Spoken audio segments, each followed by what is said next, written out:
Hi, everybody. Welcome back to this episode of the Pair of Kings podcast. This is season 13. On this episode, we talk about Glenn Martens' time at Y Project, Diesel, and now at Margiela. We talk about if Demna is a good designer and why he is so good. He is a good designer. It's not really up for debate. And why Gucci flip-flops got so popular in 2016. Here's the theme song. We hope you enjoy the episode. Also, we are giving away a bottle of Toskovat perfume. Stay tuned to the end of the episode to find out how to win whole one. bottle. A whole bottle. A whole bottle.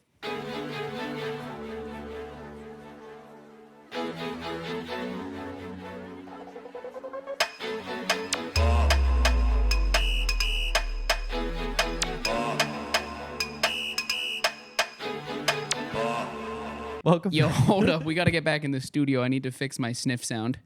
We're talking about Imogen Heap in the Just For Now song. She sniffs. She hit the... You think she sniffed multiple times? It's got to be multi-take. There's no way you hitting the perfect sniff first try. And the thing is, here's the thing, all right? To do a wipeless poop, a wipeless poop takes 2 wipes. Sure. Right? 1 to find out and 2 to make sure. Yeah. She might have gone in there and done the perfect. Oh, but you got to do a second. She have to do another one just in case. What if there's something better out there in the world of sniffs? Welcome back, everybody, to the Pair of Kings podcast. I am your host, Saul Thompson. You can find me on Instagram at Saul Thompson. Oh, actually, it's at Saul T now. I paid someone to get the better. I wish. And I am joined this week only by my wonderful co-host. Hi, I'm Michael Smith. You can find me on Instagram at DiddyABlood. That's I'm my username. 31, by the way. I'm 31, by the way. And I made a Diddy blood 6'7". 6'7". Multiple times I have been with someone and made a joke about an Instagram handle and then gone to check if it's real. So now I own _Instagram. Do you really? Yes, and also Pervy Burner. No punctuation, nothing. Pervy Burner. That's good. Which is, I'm surprised nobody took that. That does sound like the name of like a House of Commons British man. Pervy Burner. Right? Greetings, Pervy Burner. Percy Burner. Percy Burner, I would take. I don't know about Pervy. They didn't have I these. feel like they call him, They were like it's using short for Percival. They Percival call him Pervy. Burner. No, but that's Percy. Percy is short for Percival. No, but they call him Pervy. He's like a grandfather at this point. Grandpa Pervy. I don't know. Pervisal. Pervisal. Pervasive. Pervy Burner. If you'd like to join the Discord, make. Oh, I like this prompt. Message us what your like Finsta or spam or burner account would be. I'm really curious as to what all of them were or are. On Instagram, we'll send you the link to the Discord. Just tell us the account you don't want anybody knowing about. Well, we're not going to share it. I just want to know what the ad is. You I can love a good trust handle. us. I love a good Instagram handle. Love a handle. There's nothing more attractive than a good Instagram handle. Oh, fuck. We weren't recording. Yes, we were. No, I'm kidding. Yeah. Let's do a fit check. Let's do a fit check. I need to get my jacket because it's an important part of this. You don't have to. I mean, you can get it. It's right here. I get it. Okay, I got my jacket. I'm gonna put it on. Audio listeners, this is very important. Yeah. Well, I'll explain what it is in 2 seconds. Let me put it on. Oh, you're gonna wear it and shit. Okay. All right. Soothing sounds of Saul putting on a red North Face. True. Okay, so I have strep right now. I have strep C. Probably shouldn't have done that. Anyway. Strep B. Well, you mean? No, I'm fully can't get in my car looking like that. You read down to the socks.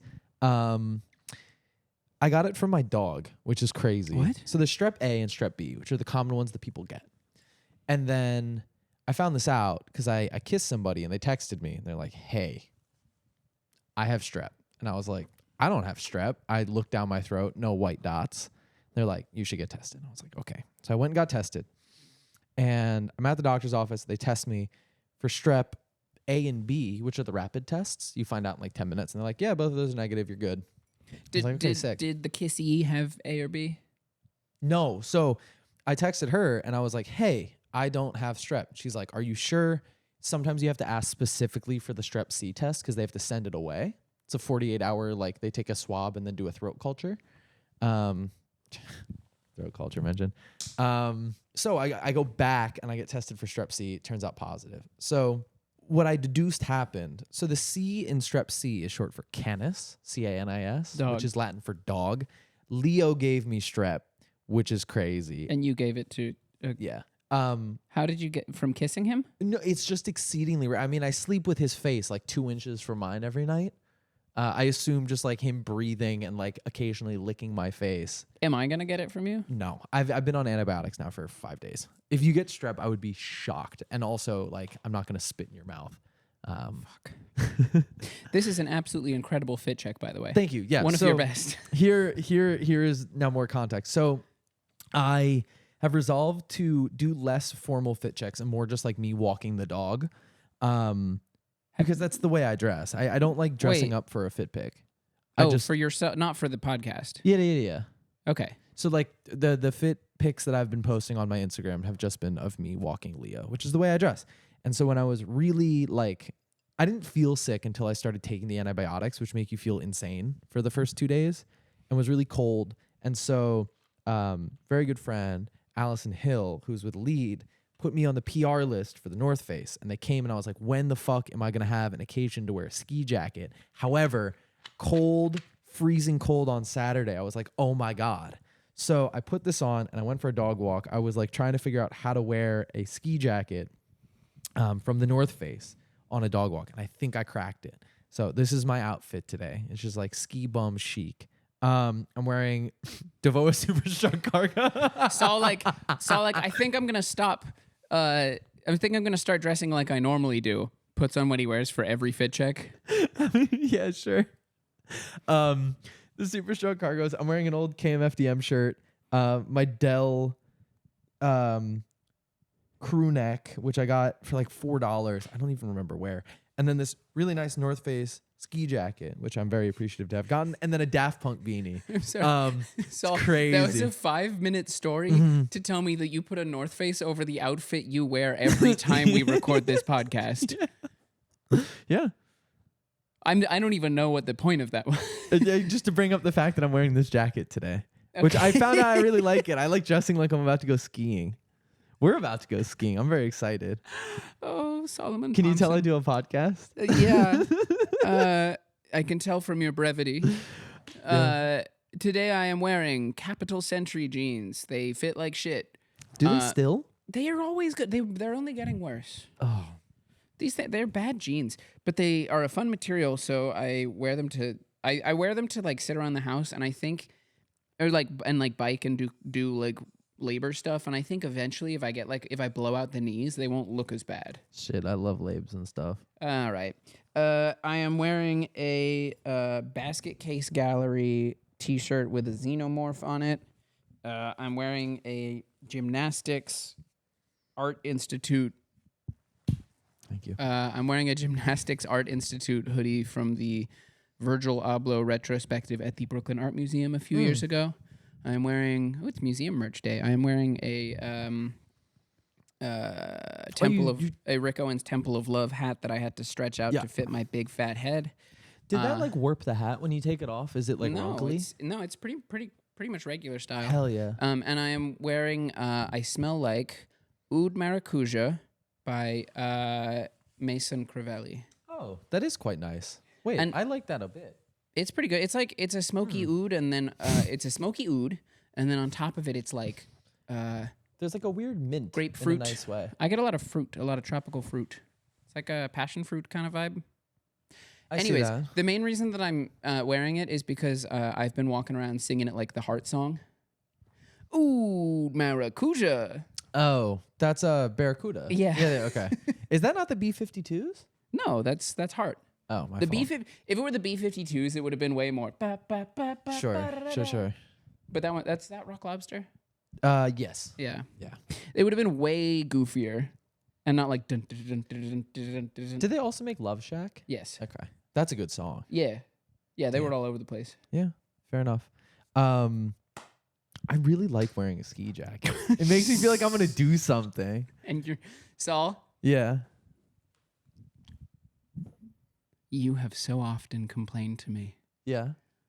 about the boys who are out there wearing active gear for an activity they're not doing. We're going skiing next week. What are we doing right now? Getting ready to go skiing. It's a mental thing. Mm-mm. Yeah. So you understand them.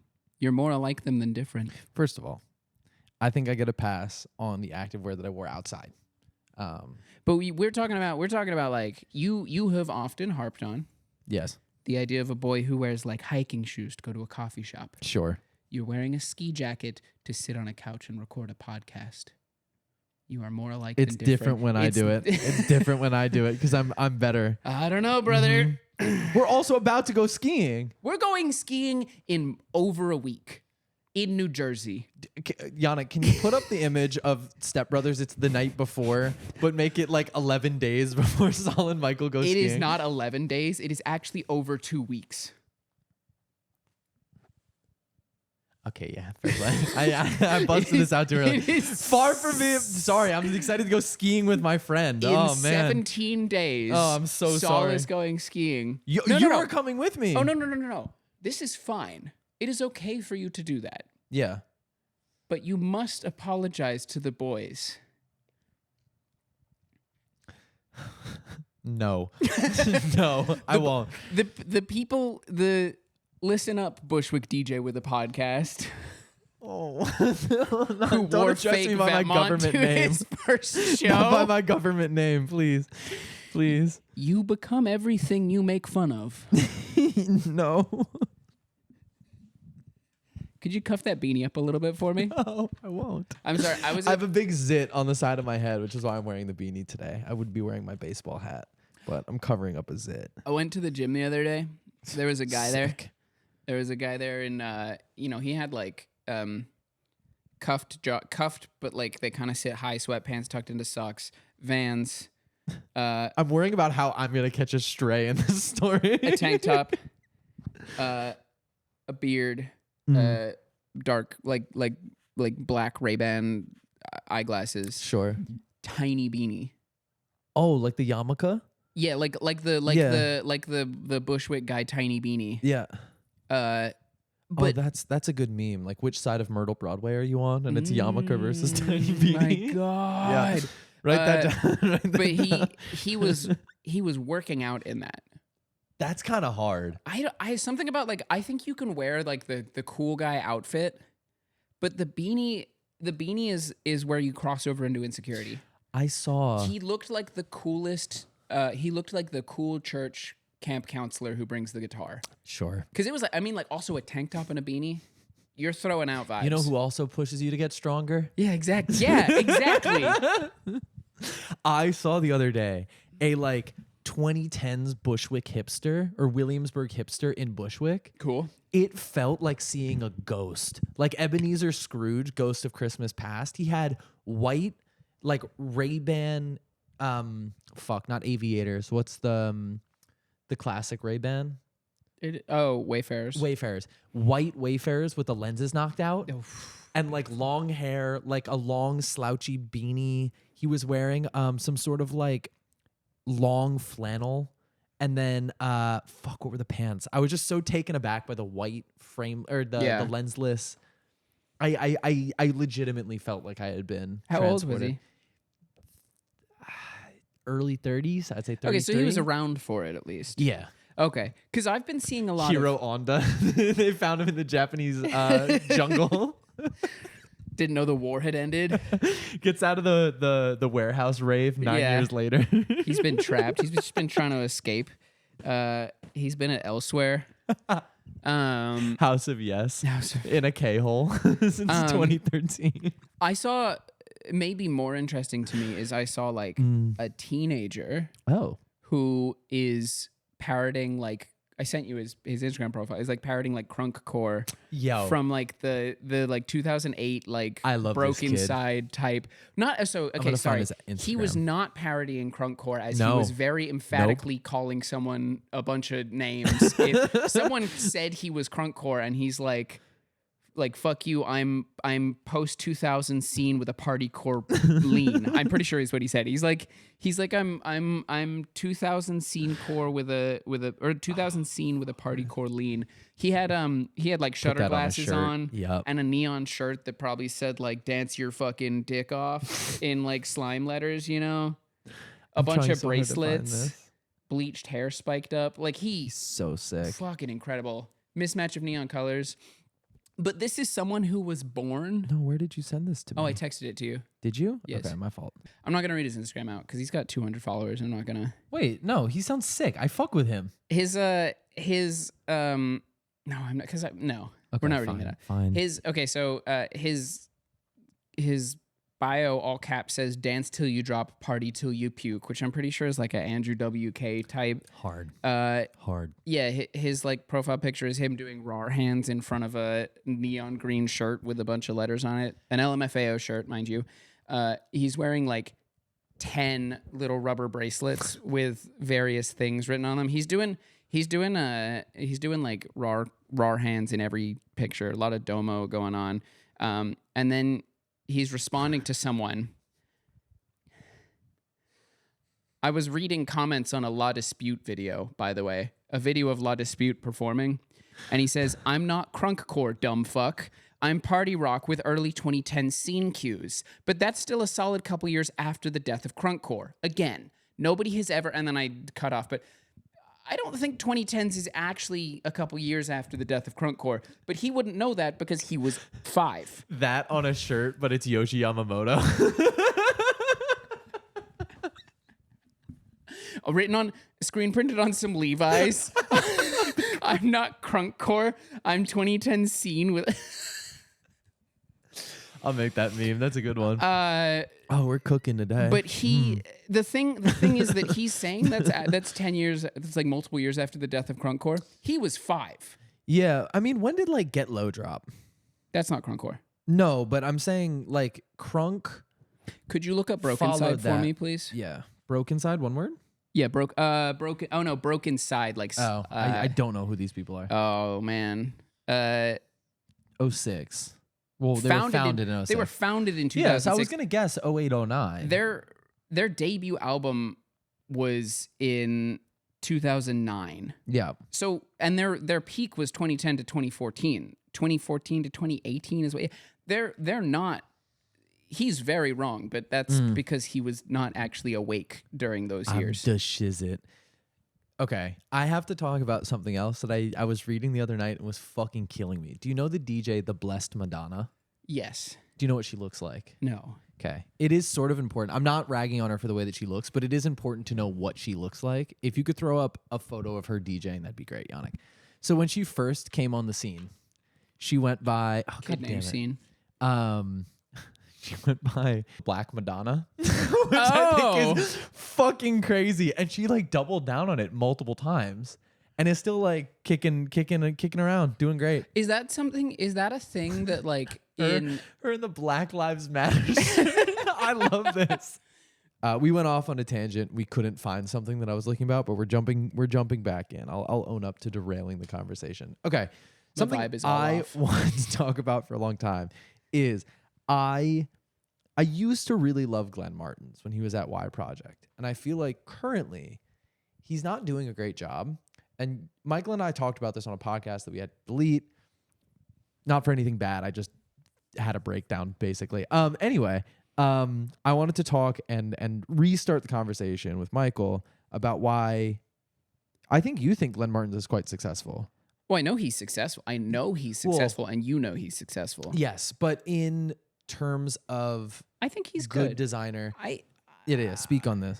I mean, look, I can't. I think it's actually weird for me to be like, I used to like this guy, but now I don't, because I feel like you need to look at him holistically.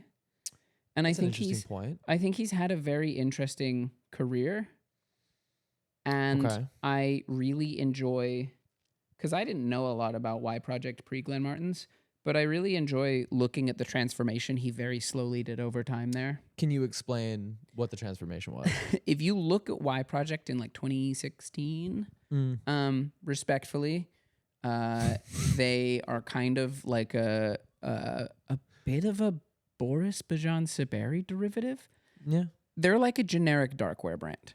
And like, you know, that was the thing back then, and that was like it looks more derivative now, obviously, but like Glenn Martens came in and actually kept that very slowly going, and then started just like kind of like one thing at a time, like introducing something new until completely the brand shifted. Yeah.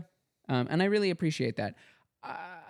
I understand. I don't know. I think and the whole thing, I think, is that I think we should be giving Glenn Martens his credit as being one of the like designers around who's like trying to avoid the whole like celebrity of it all a bit.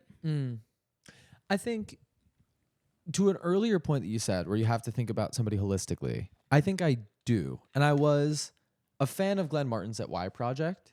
I've said it on the podcast. I think some of his stuff is like kind of unwearable for the normal person. And I think seeing the way people wear certain Y Project things, like the cowboy denim, which I liked, I was looking for, has sort of soured me on the brand as a whole, which is not fair. I will say that. However, just like with my, I think, very fair critique of Raf Simons, where I was and am a huge fan of his earlier work, I think he is really dropping the ball in his current work. And one of my, because we talked about this a couple of weeks ago, and I think I've thought a lot about it because I wanted to actually have a conversation. One of my biggest gripes, I think, with current Glenn Martens, maybe particularly with his stuff at Diesel and the recent Margiela not Couture collection, was that it doesn't necessarily feel like he has, in this point in time, a group or a consumer or like a person he is designing for.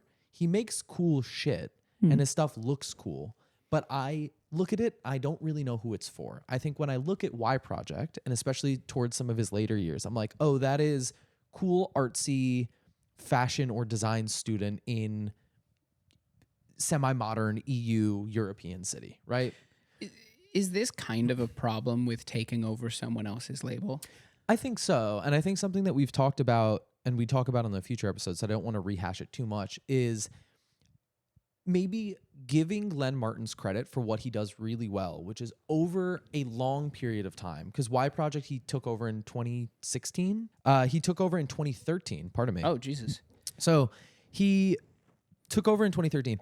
I think he did a really good job of that like slow pivot where it was still sort of that darkwear stuff. And I actually like some of that weird Glenn Martens darkwear stuff. Don't get me wrong. I love darkwear as stuff to wear. Yeah. But I don't think we need a 10th person designing it. Sure. But I think what he ended up doing really well, and you made this point, and I agree with it last time we talked, but I think it's important to reiterate. I'll keep bringing that up. But he brought in this like organic shaped, weird sort of like simultaneously billowy, but not drapey, but also kind of like blobby, but also not, you get what I mean, right? I'm not doing a great articulate job, but he did a very good job of pivoting the brand. And I think now one of the challenges, especially at Diesel or now at Margiela, sort of when you're looking at it with the scope that he has to work in, which is taking over at Margiela. Secondly, the expectations placed onto him by Renzo Rosso, which is you got to make $8 gadillion and give us an 8% return every year on our investment and grow the company by X. Like when you only look at it from a financial stance, I think he's good at doing that. And we can come back to this. But will he be given enough time to pivot the brand so that he has his vision instilled at Margiela and also be doing well monetarily? Can you do that quickly enough? I mean, and I don't know because they don't give people chances like that these days. Yeah. His Y Project, I think he did a great job. Diesel, I hesitate to even judge anybody on their performance at a like mall brand. Okay. Like, I think that's fair. If you talk to Peter Doe about Banana Republic, and I think, or even Helmut Lang, like I think that stuff was great, but so much of that. Wait, you liked the helmet? Not helmet. No. I liked, as far as Banana Republic goes. I think, he did about as well as he could have done with the opportunity or the pretty incredible to be able to get them to even let him do stuff like that because Banana Republic is one of those brands that's like, oh, we're trying to be cool. We want to be like the next big thing. And Yeah. then they go to any PR agency and that PR is like, okay, well, maybe you should try this. And then they're like, oh, that's kind of not our vibe. Sorry, Yeah. we're a classic company. And so like, I think maybe not to that same extent, but going to Diesel, you are beholden to so many like corporate checks and requirements Yeah. and things. So, you know, This looks cool as fuck. Yannick, just if you wouldn't mind throwing some photos of the Banana Republic stuff. the Peter up behind Doe us. Banana Republic. Yeah, because like this long shearling collar is actually quite cool. He I think managed that's- to do that like boring safari guy stuff Yeah, with his twist on it, which I Yeah. appreciate. that could very well just be the row. Yes. Yeah. But this is to say that like I wasn't the hugest fan of Yeah. Glenn Martens Diesel, and if I Yeah. was to judge him on that solely, I would come away saying he's bad. So I'll say this. I was very cynical about this and appreciate Michael for checking me. I think that what I failed to consider with his time at Diesel is as much as he did for sort of the making beautiful clothing side. And we can go through a couple of examples on the runway because again, I feel like I may have missed the mark on like doing my research there.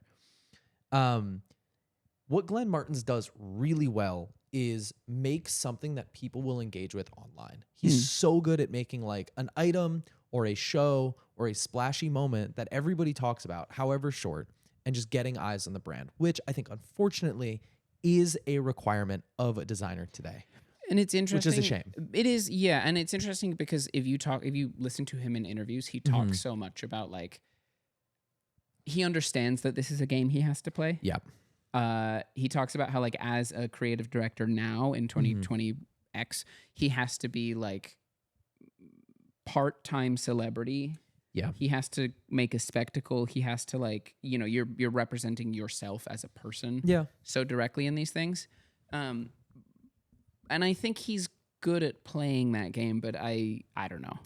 So a couple of examples of, I think, ways you can do it well. I think that the Fall Winter 22 show, which we have an intern on who helps do a lot of our research. Thank you so much. She did a bunch of research and pulled a lot of images. The Fall Winter 22 runway show at Diesel had these giant inflatable models wearing Diesel. And I think that that is sort of the way that you have to do spectacle in that is really cool. I think it is in line with the company and the vision and whatever it is. It's splashy enough where I think images got circulated for like 2 weeks, probably. You know, attention span of the internet's 18 seconds, but was really cool. And then there's sort of not the wrong way to do it, but the way that pisses me off, which is like making the Diesel wrap skirt, which is like a piece of plastic and a piece of metal. The belt. Yeah, yes, but it was I think branded as a skirt. That sort of upsets me, which is like the Mischief Big Red boot.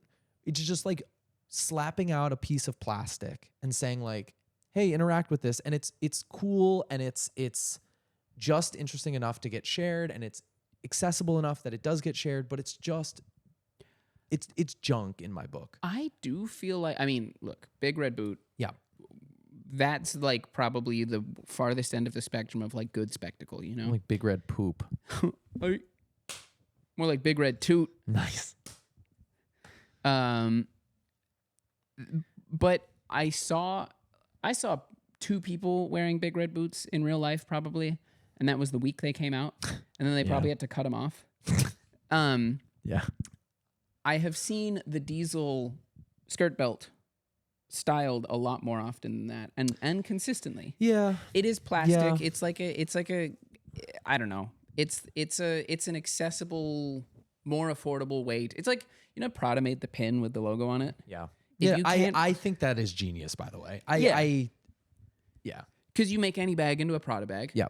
If you can't buy Diesel jeans, Yeah. you can buy the belt that makes all of your jeans $60. Diesel jeans, Yeah. which I think is cool. Yeah. So I think that is part of where my earlier cynicism was coming from, where my reluctance with sort of the current landscape of fashion comes from the fact that has to be a part of a lot of designer strategies. Yes. Is making that like splashy item and figuring out how to do it. And making an item that is accessible without like quote unquote devaluing your brand. Yeah. to everyone, like, which I don't actually know the price point of Diesel. What does a pair of Diesel jeans cost? I think 300. They always go on sale, which is the difficult thing. I would guess like 240. Okay. And that's sort of what I remember when I went to the. I'm just gonna click on denim. Let's see, relaxed fit are 250. Yeah, it looks Okay. like 250. The more expensive ones get up to retail 500, which I think is fucking crazy. You know, like they're doing like the Acne mud jeans. These are the relaxed jeans, deep Pari. I think other gripe with Diesel is that they came out, in my opinion, really strong. There was that Robert Pattinson shoot. That You went, mean like Glenn Martens Diesel came out really yes, strong? yeah. Right, where it feels like it was fresh and exciting, and there was sort of like a vibe there, and there was a consumer, right? Like that bleached blonde Robert Pattinson freaky guy in a club bathroom, like gritting his teeth because he's taken too much of something. I was like, okay, I get it, right? Yeah. Then you see the wrap belt, and you're like, I don't quite see how this fits into the vision. You've lost me a little bit.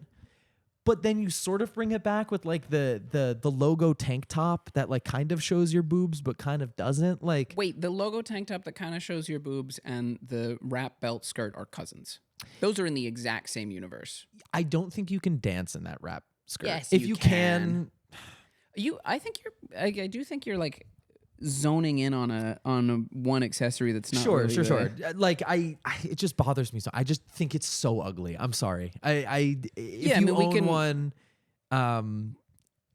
you Fiona bought a piece nearly of bought plastic. Yeah, but like I get it, right? Like for a designer to succeed, they have to be financially stable. Oh wait, Fiona maybe nearly bought the Y Project version. Sure. Can't remember. And it's unfortunate. Like I wish, and it's a wish that a designer could come in and have that transitory period like Glenn Martens had at Y Project. And now that I have the images in front of me. He goes from dark wear, and we'll send Yannick this document, in 2013 and 2014. I really like some of this stuff. Like the 2014 scrunchy blazer. So that's what bomber. he does. If you look at like, Yep. it starts out really dark wear. It's Yep. it's like solid, like this green leather jacket that's basically just like a Boris, like restricting overly like This is just a straight-lined. Rick look, but like diet Pepsi. And then you go down to like the next season, he Mm-hmm. releases a softer silhouette, but still like a black leather. This look is sick. So it's a women's look from the fall winter 2014 ready to wear. It is a blazer that is intentionally cut so that the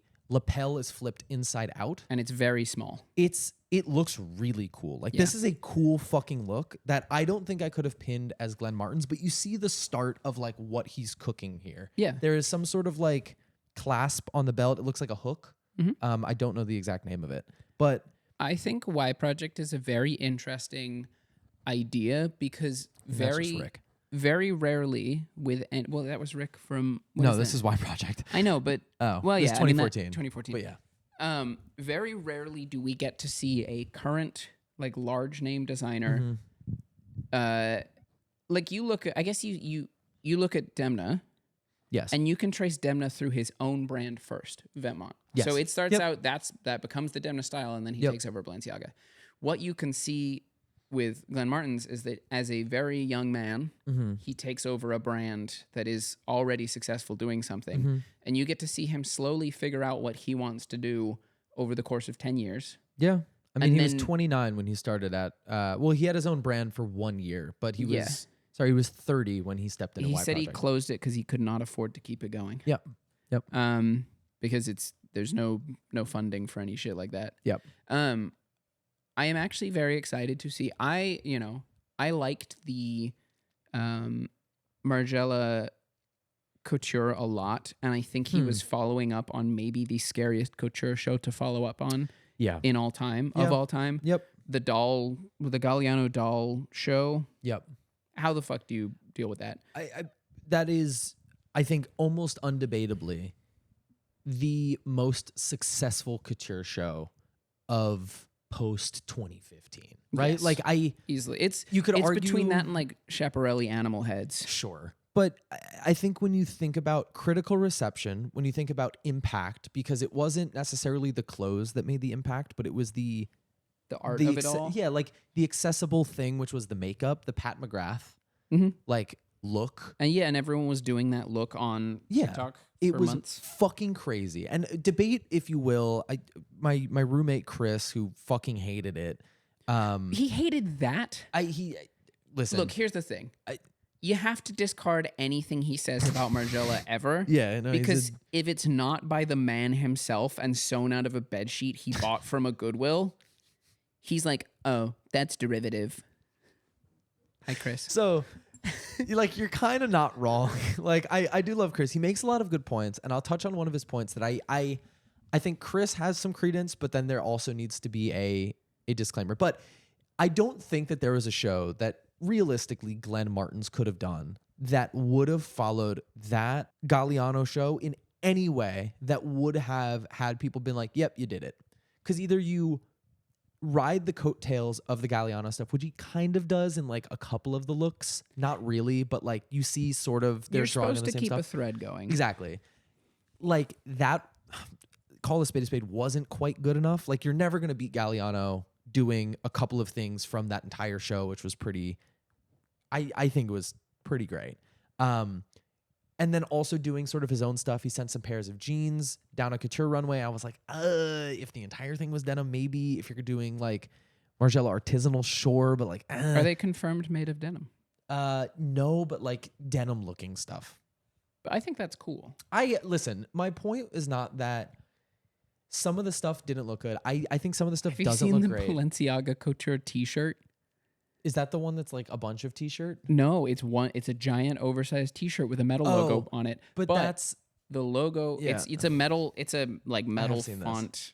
But it's entirely hand painted. Yeah. And I have to imagine Margiela Couture jeans have got some shit going on. Sure. But my point is it's hard for him to either pick his own lane and then have people be like, why would you leave the greatest thing you've ever seen alone? Like we just got off of Galliano. Why are you trying to pivot to this? Or you try and do Galliano and try and do it better, and you can't do that. Yeah. Or you do Secret Third thing, which is sort of what he did, and everybody, including me, was like, it was fine.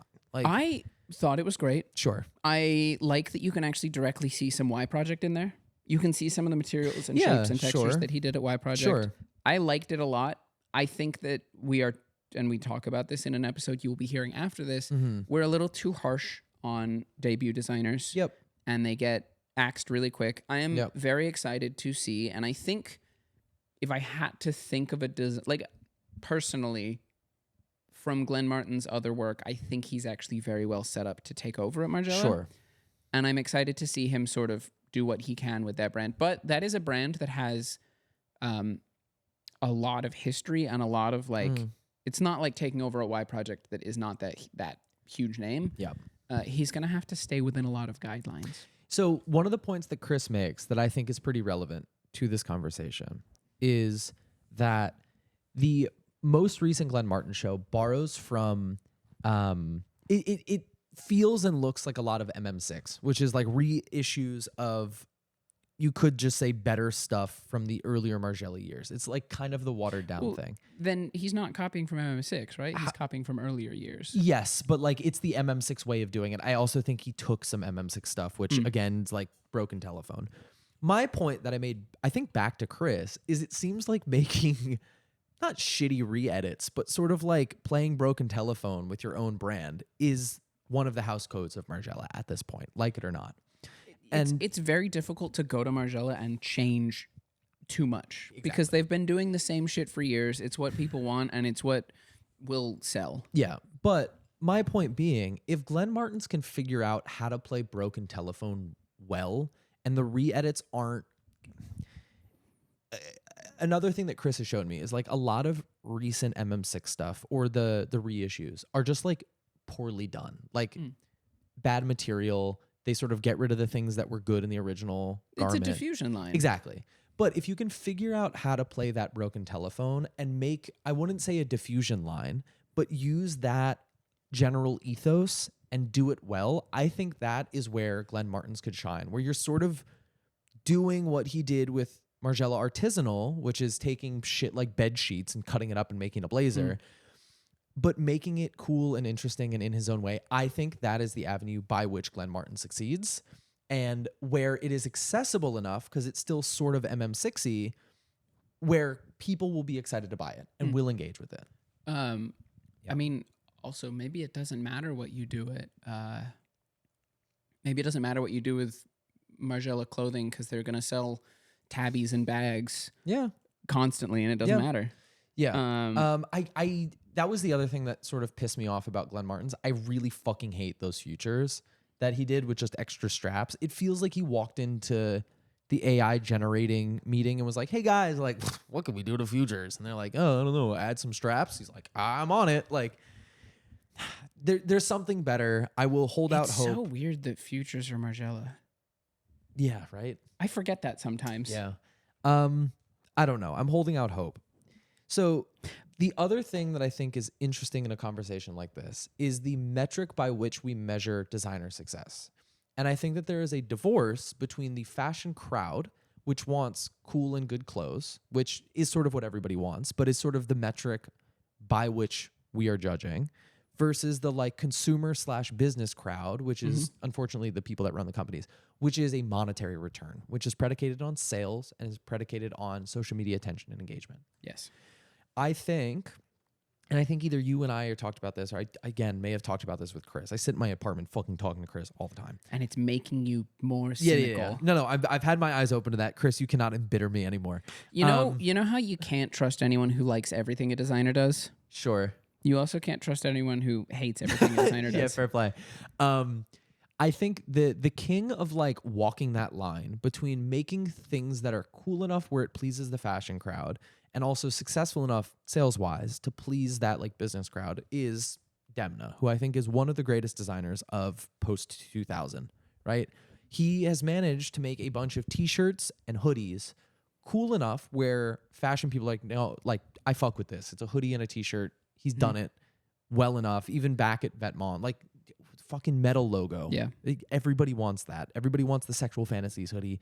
Everybody wants the May I Bridges Burn, light the whatever. Everybody wants the 11-inch Gun Club one. Like, he's so good at doing that, but he's also good enough at doing shit from Couture. He's good enough at doing runways. He's good enough at making blazers that Michael loves with the fucking weights in the pockets. Like, he is a good designer, and I think of anybody, he understands what it takes to stay at a brand and keep winning, right? And pleasing both crowds.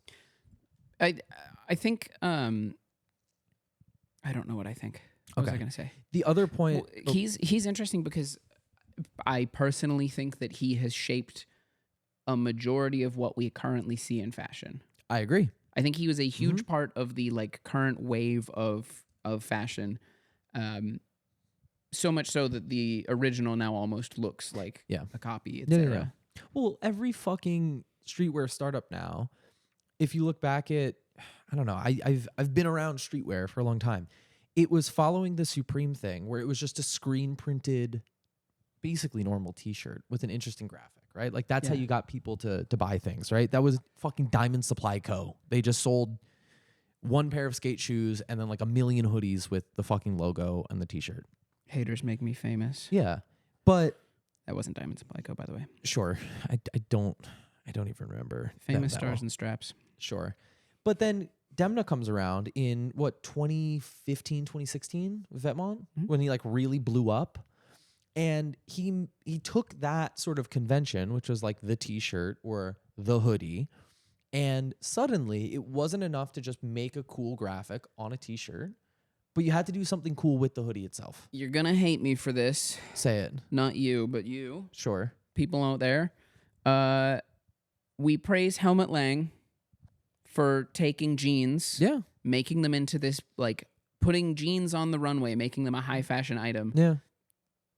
Demna did that with t-shirts, hoodies, and sweatpants. No, I think you were exactly correct. Like, he took... you cooked with that opinion, twin. Mm-hmm. He took what was like a commonplace sort of everyday item, and it's part of the reason also that people hate him. It's the main reason that the old people on Facebook are like, oh, this is fashion now. I could buy this at a thrift shop. The other good thing about Demna, my favorite thing about Demna, you can get it at a thrift shop. Yeah.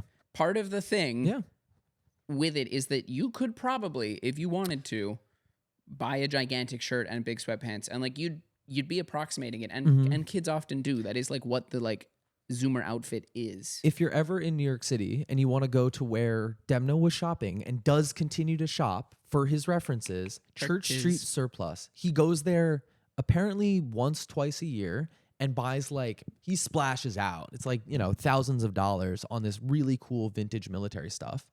That's the shit that you see. And like, you could also just buy a bunch of cargo pants and cut them apart and sew them together to make bigger cargo pants, because that's how he makes that shit. Yeah.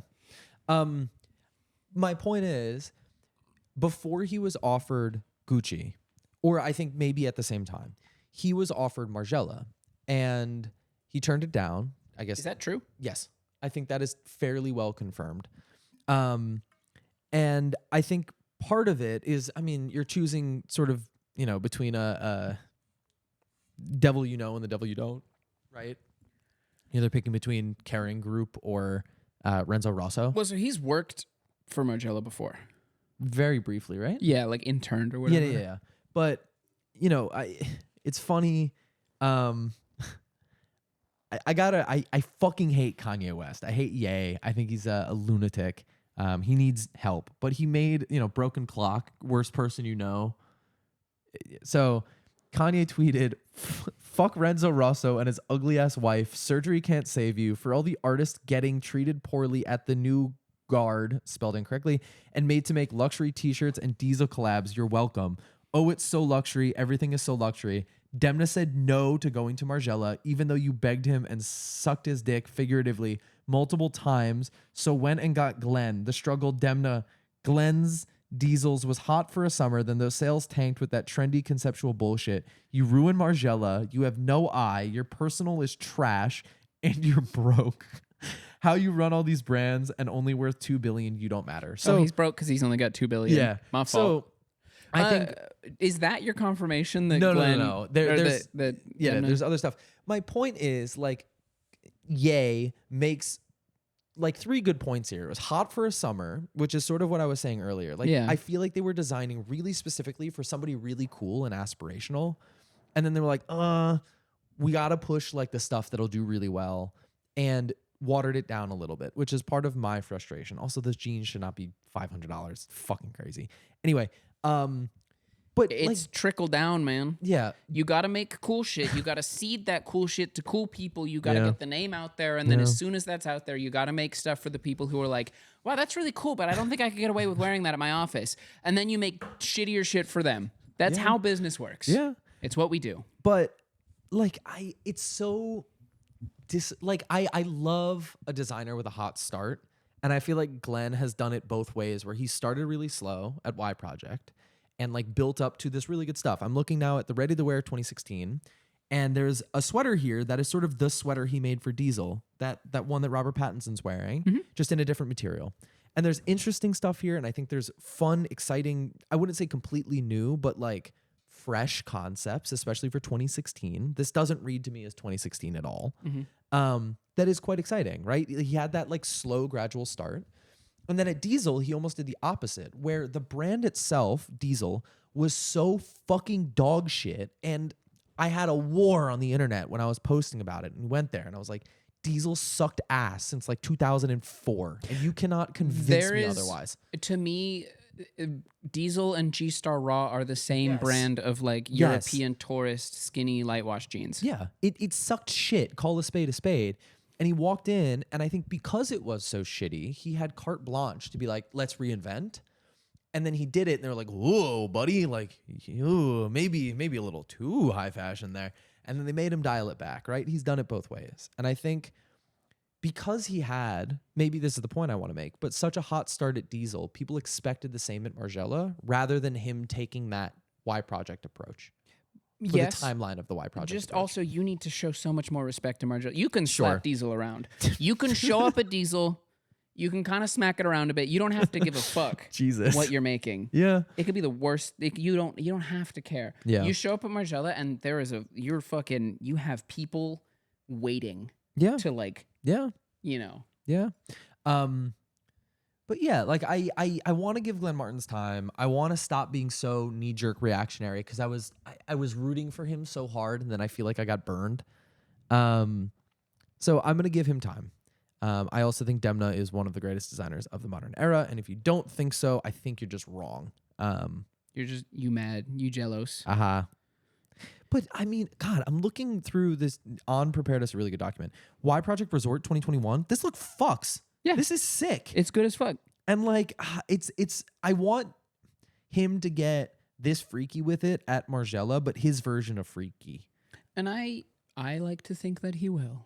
Yeah, we just got to give him time. The speaking of Diesel, Also, fuck Renzo Rosso. Give him time, please. Speaking of fucking Renzo Rosso, the church across from me, Yeah. made a poster Sure. to advertise like the events they've got going on for the holiday season. Yeah. Like Oh shit! There's glass in that pocket. it's fine. Okay. This is what's happening, Christmas, et cetera, New Year's. It's got a picture on it, but the picture is so clearly AI generated. Hard. It's a nativity scene. Isn't that blasphemous? Why?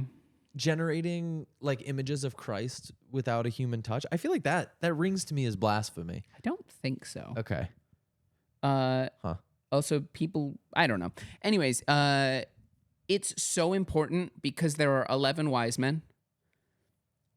There are in the background coming around. So There's Jesus only supposed to be 3, right? Yes. How did Jesus- we get here? Sorry. I just looked at it. Jesus Okay. is out in the desert. Sure. In the middle of the desert. There's no like covering. He's not in the stable. Yeah. There's 11 wise men coming in the background. They got all sorts of weird shit. One of them looks like it's carrying a pipe the size of his horse.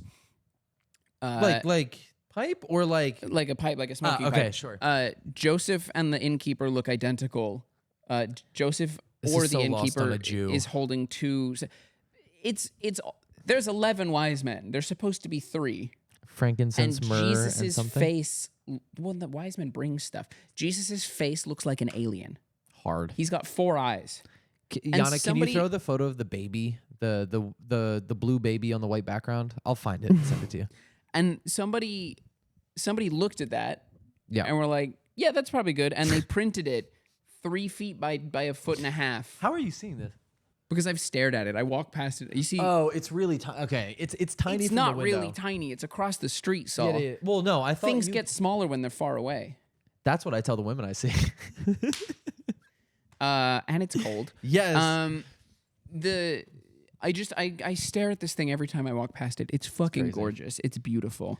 I And it's been on my mind. Yeah, fair enough. Anyway, Glenn Martens very financially successful at all of his brands. We also pulled numbers.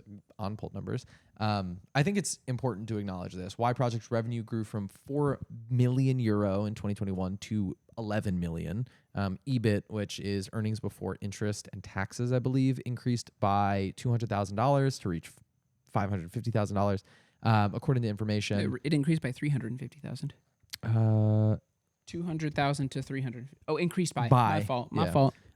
Before Glenn Martens joined in 2020, Diesel filed for bankruptcy and have been losing money. So I think that this also is why certain designers are classed as more successful. Where a designer like Hedy at Saint Laurent, which had really been floundering since Guesquier, and I know Guesquier, oh, he's a great designer, but like that shit was not selling. I'm sorry. I don't think Guesquier did well financially. Can I admit something? Yeah. I didn't even know Guesquier was at Dior. He's not at Dior. You just said what? Sorry, I said Saint Laurent. I meant Balenciaga. I wanted to talk about. Wait, sorry. Okay, you got to Sorry, scrap that whole thing. We're winding it back. Sorry. Also, he took over from Wang. Yeah. I think one of the reasons why designers like Hedy or Demna at Balenciaga were classed as so successful is because they took over at sort of floundering brands, right? Yeah. Like Guesquier was at Balenciaga. I'm sorry, that shit did not sell. Wang. Well, yeah, Wang. We're not talking about him. Fuck him. Well, no, but he's part because it was Sure. Guesquier and then Wang. Yeah, I mean, the doo-doo smells. Anyway, Saint Laurent had what? Tom Ford there very briefly. He did. Did it? I think he did some Reeve Gauche stuff. Interesting. I don't even know who it was before Hedy off the top of my head. Point being, you get a brand that has heritage and has a history of being cool, but give it enough time to like cool off and just be dog shit. Any designer that steps in and does something splashy and reinvents it, like Hedy, when he completely redid the branding, it became Saint Laurent Paris, not YSL, or Demna at Balenciaga taking over for, you know, the Wangster, Diddy A Blood. I think you get a much nicer reception when you redo it completely. However, Margiela, you know, is coming. You can't off go of, in there and redo that. Exactly. It's so fucking hard. And they're argue with me either way. I know Chris is going to get pissed at me saying this. I don't think Margiela was in a terrible place in like 2018, 2019, 2020.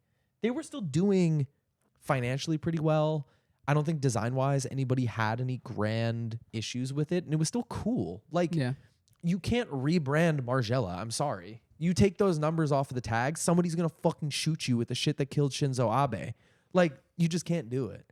So my point is, like, I don't think he has the same carte blanche, same runway, and same ability to just be like, here I go, that other designers who have been met really critically acclaimed. Taking over a brand at the top. Exactly. And that also makes it interesting thinking about Per Paolo going to Balenciaga when it's in a great place. Yeah. And Demna going to Gucci when it's in the trash. Yeah. Yeah. Just such a shame. Ugh. Gucci bucket hat. Gucci bucket hat. Yeah. Have you seen Future talking about the Gucci flip-flops? No. People talking about how he had sex with someone wearing Gucci flip-flops, and he's like, oh my God, I have to get into the studio. And he called up, who was it? Who made that song? Famous producer. Was it DJ Esco? I don't think so. Hold on. I'll look this up while you tell the story. He calls him up and he's like, I have to get in the studio right now. And there's like a back and forth, like documentary style video of the two of them talking about it. Oh, it was Metro Boomin. Yeah, Metro Boomin. Okay. There's a back and forth of like Metro Boomin, not together, but like Metro Boomin in the studio and Future somewhere else, like talking about like the story at the same time. And they both have this same like dirty sodas by the, like how he went in there and just like laid it out there. And they're talking about it like it was a religious experience. It was. Yeah. It was. Everybody listened to Dirty Sprite too. I go back to it so often. It's so good. It's so incredible. Just like the way they talk about like how he came up with fucked your bitch in some Gucci flip-flops. Yep. Incredible. Listen, you want to talk about summer 2016 and like be nostalgic for it? You were not watching white kids in the suburbs buy used off of Grailed Gucci flip-flops because of how hard that song was. When was the last time you saw one of these rappers with an impact like that? I mean, you're not going to like it. Playboy Cardi. Does he name a specific item? Oh, Maison Margiela, yeah. Well, but also, that's like, not him, is it? No. But like he doesn't have to name an item. He's the whole reason that an entire generation of kids got into Rick Slatvamp. Me when I beat women and I'm a deadbeat father. Well, yes, he's not a good person. Yeah.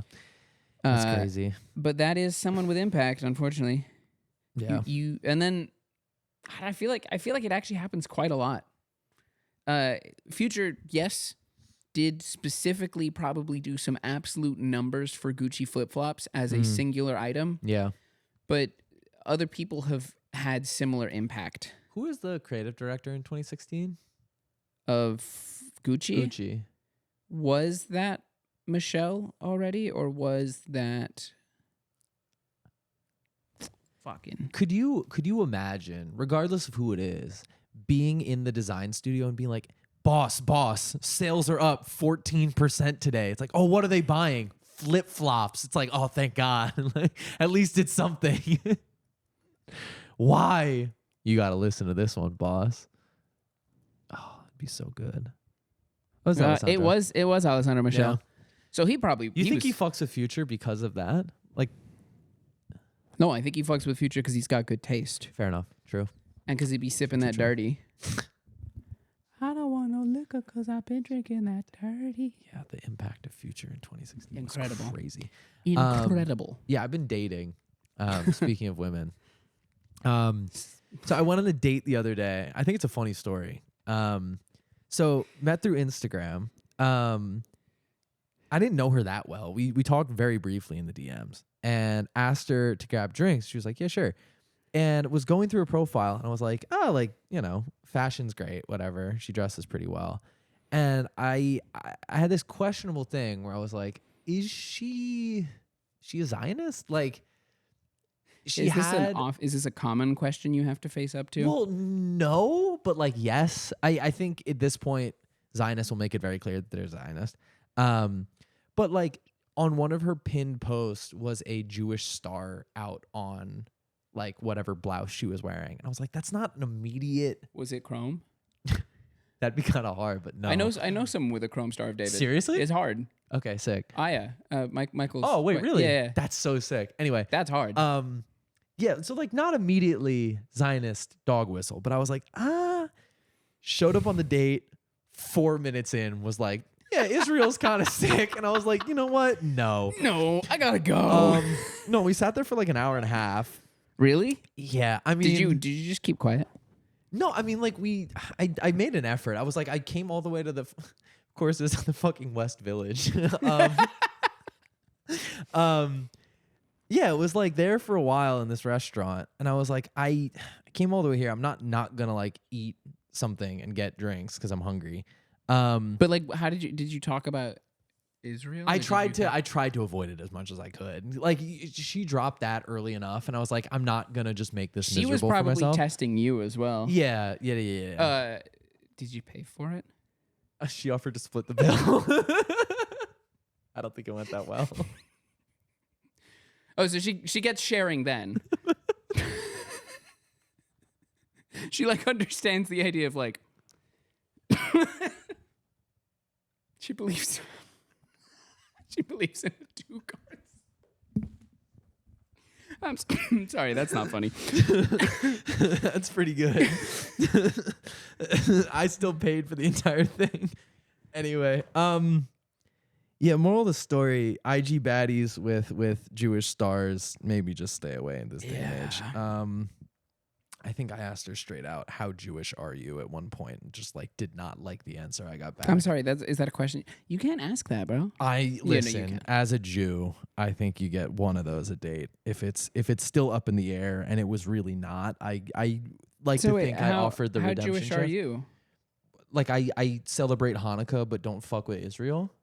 Is that one of the answers? Yeah. It's Orthodox, Hasidic, and then celebrate Hanukkah but don't fuck with Israel is the third one.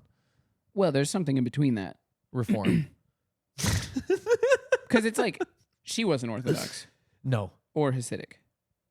Oh, there's like modern something. Well, because it's like Orthodox, Hasidic, fucks with Israel, celebrates Hanukkah but doesn't fuck with Israel. Yeah, I mean, unfortunately, the problem is that it's unclear because like I listen, I like to think I give off chill Jewish man vibe that doesn't support Israel. CJMVs. Yeah.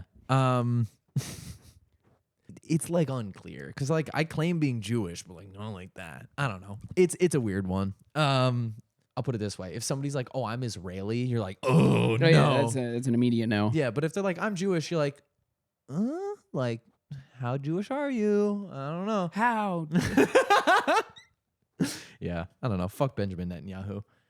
I hope The Hague feels nice. Come to New York. Let ZM take care of you. Let ZM take care of you. Big Z. Oh my God.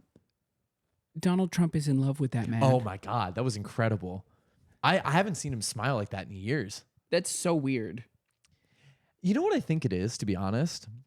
Mamdani is not a yes man. He was still like politicking while in there. Yeah. But was still like very clear about what he needed to do and like what he wanted to do. I think Trump's been surrounded by like spineless JD Vance, Vivek Ramaswamy types for so long that somebody who's like real as fuck.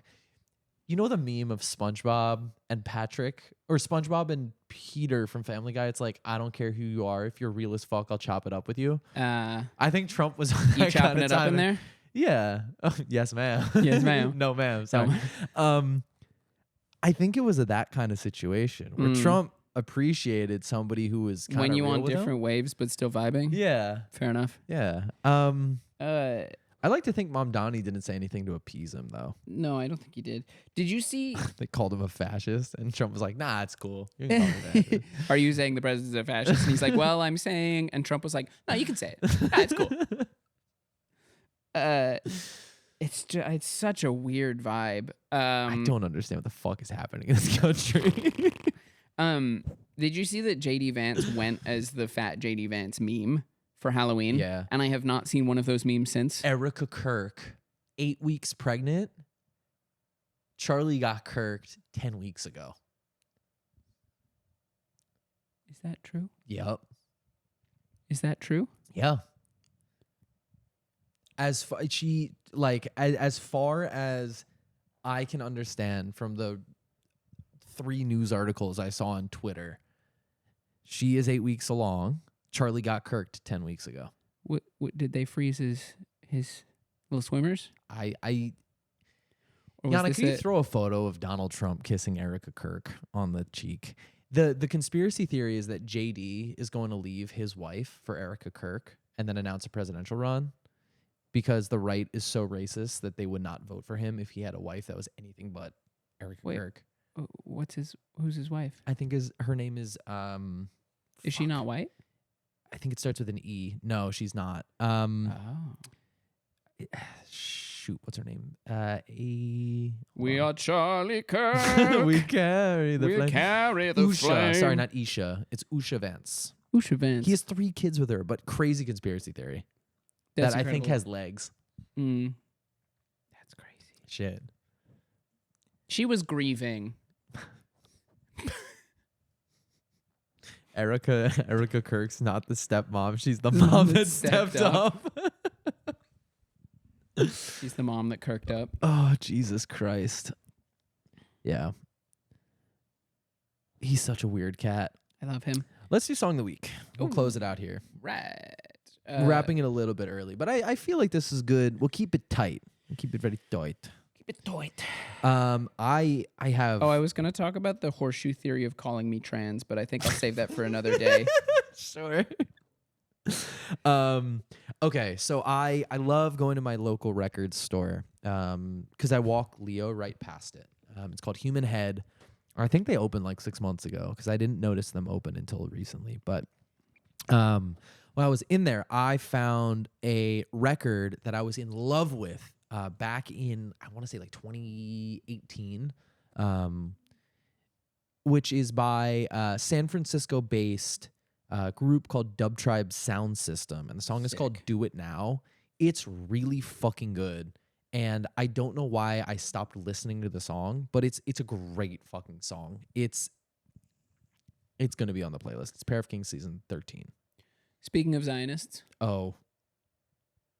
Wait, who could you be talking about? Hold on. I don't think you're going to get it. Azalea Banks? No, is she? Fuck. Yeah, I think so. That's crazy. I think she's got any extreme opinion. I don't know if you could really like count an Azalea Banks opinion as being a representation of Azalea Banks as a person. Sure. That's fair. And her reason for being or Azalea Banks' reason for being a Zionist is probably something completely left field. MIA? Is she like... No. Okay. Who is it then? Tom York. Oh, wait, he's not Zionist. Yeah, he is. No, I thought it was just one member of Radiohead. I thought it was Tom York. No, I think it's like the guitarist is Zionist, and they haven't like denounced him, so everybody thinks Tom York is a Zionist. Wait, I mean, no, I think he was saying. I think he was out there chatting some shit. Far be it for me to protect Tom York, by the way. Yeah, he's fine. He'll be all right. He has refused to perform in Israel. My fault. Tom York. You want to apologize to Tom York really quick? Well, it's hard to say because this is Tom York releases a statement on Israel. I think he did go a long time without doing it. Okay. He looks like Lemmy in a really weird way. Oh no, he not in a weird way, and he looks like Lemmy. Radiohead did perform in Israel in 2017. Okay. But he made clear his opposition to Netanyahu. Sick. All right. And now he is fully against it. Cool. Moderately both sides is sidesway. Cool. Okay, so I guess Sorry, not cool. not speaking of Zionists, but speaking of people who are rumored in the Ziosphere. Ziosphere. Tom York, Dawn Chorus. Cool. Real good. I've been on my Radiohead shit lately, I guess. I'm sorry. My apologies. Have you seen, the Cool AD song? Do you know Cool AD? Mm-mm. Okay, let's take it a step back. Do you know I'm also Pizza adding, sorry, thought it was a drought from both of us. Hut? Okay. Yeah, Do you know that I'm at the deserves to be on Pizza there. Hut? I'm at the Taco Bell. I'm at the combination Pizza Hut and Yeah, Taco Bell. yeah. Who was that? I thought that was a Vine. No. That's a song by Cool AD and someone else in a What? Pizza Hut Taco Bell song. Das Racist. That could not be their name. Das Racist. Sure, man. Or Das Racist. I don't really know Sure, how man. you'd say. Anyways, Sure. they're allowed. It's so Das Racist is MC Heems and Cool AD. I think we don't like Cool AD anymore. I think he's moderately canceled. But Cool AD used to make all these Cool AD used to rap and he would just talk about all sorts of shit.